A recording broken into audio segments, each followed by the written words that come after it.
আসসালামু আলাইকুম। পৃথিবীর যে যে প্রান্ত থেকে দেখছেন এবং শুনছেন সবাইকে শুভেচ্ছা জানাচ্ছি। আজকে এটা প্রাসঙ্গিক কিনা জানি না, আবার আমি মনে করি এই বিষয়টা অত্যন্ত প্রাসঙ্গিক এবং আমাদের নেতাকর্মীদের জন্য, বাংলাদেশে আমাদের নেতাকর্মীদের জন্য এই বিষয়টা খুবই গুরুত্বপূর্ণ এবং জরুরি।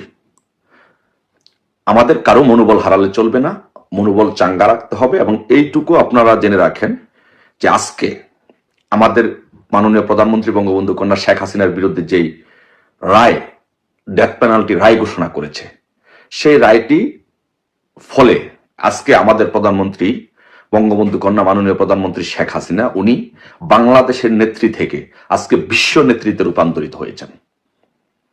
আজকে সারা বিশ্বের নেত্রী হিসাবে উনি পরিগণিত হয়েছেন। আসলে আমরা দেখি যে আসলে কিভাবে বঙ্গবন্ধু যেমন বিশ্ব নেতা ছিলেন, বঙ্গবন্ধু কন্যা আজকে সেই বিশ্ব নেত্রী হিসাবে আজকে রূপান্তরিত হয়েছেন।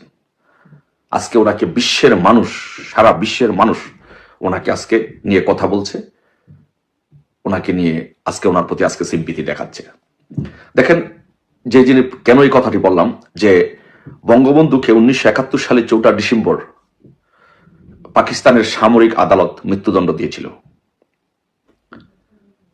বঙ্গবন্ধুকে 1971 সালে 4 ডিসেম্বর সামরিক আদালতে পাকিস্তানের মৃত্যুদণ্ড দিয়ে তাকে কি ফাঁসি দিতে পেরেছিল? পারে নাই। কারণ এই দেশের জনগণ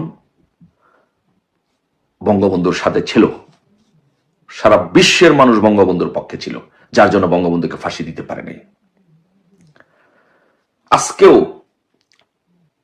এই নভেম্বর মাসে 17 নভেম্বর 2025 আজকে বঙ্গবন্ধু কন্যা শেখ হাসিনার বিরুদ্ধে ক্যাপিটাল পানিশমেন্ট, ডেথ পেনাল্টি ঘোষণা করেছে বাংলাদেশের ইনুসের ক্যাঙ্গারু আদালত। কিন্তু আদৌ এর কোনো বাস্তবতা আছে? বাংলাদেশের কোনো মানুষ বিশ্বাস করে যে শেখ হাসিনা এই অপরাধের সাথে জড়িত? বাংলাদেশের কোনো মানুষ বিশ্বাস করে যে এই রায় কার্যকর করতে পারবে? বিশ্বের কেউ বিশ্বাস করে যে এই রায় কার্যকর করতে পারবে? পারবে না। আপনি দেখেন, আপনারা যদি আন্তর্জাতিক মিডিয়াগুলোর দিকে একটু খবর রাখেন, BBC, CNN, Reuters, Al Jazeera সহ পৃথিবীর প্রত্যেকটি নিউজ এই শেখ হাসিনার এটিকে নিয়ে নিউজ করেছে।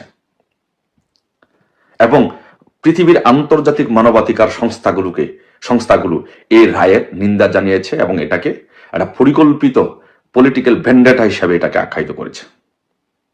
এবং রয়টার্স নিউজ করেছে যে বাংলাদেশের 50% মানুষ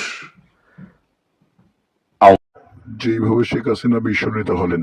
সো এই রায়ের ফলে আজকে সারা বিশ্বের মিডিয়াগুলো তার নিউজ কভার করছে এবং আন্তর্জাতিক